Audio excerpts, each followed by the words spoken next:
yeah, I'm going to talk about the Afirma molecular test for indeterminate thyroid nodules, and then I'm going to talk about the pros and cons of this test. We as pathologists will know how to guide our clinicians if questions arise. And the information on the Afirma test is already on our website. I have no affiliations with Veracyte, and I have no disclosure.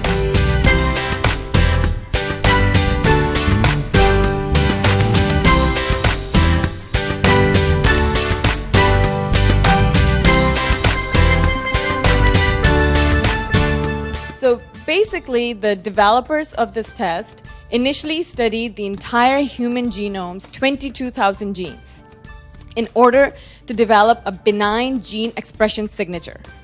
And then they ultimately narrowed it down to 142 genes that were found to be most useful for determining whether a given thyroid nodule should be reported as benign or suspicious. Okay. So then this test underwent a large multi-center prospective clinical validation study. And the results of that study were reported in 2012 in New England Journal of Medicine. So 210 cases in the study with different indeterminate cytology diagnoses were evaluated using the 142 gene assay. And the results showed a 94% negative predictive value for when the cytology is indeterminate and the subsequent Afirma result is benign. In other words, a thyroid nodule diagnosed as indeterminate by cytology followed by a benign Afirma result has a less than 6% chance of being malignant. And this is where Afirma test excels, and this is where it has the most clinical use.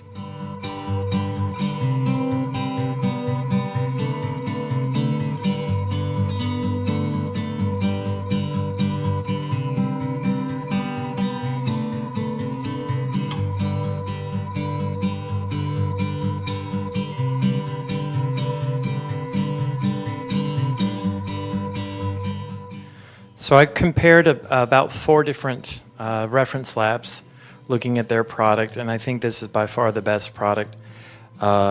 It's easy to operate, and it's actually pretty quick, and it gives us the ability to read out our own cases, which I think is really a big advantage.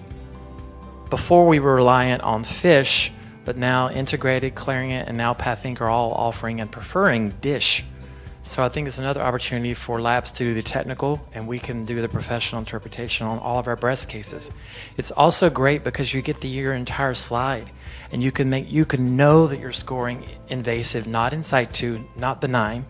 You also have great internal controls. You can look at the stromal cells and lymphocytes and see if they're hybridizing with the expected results. So.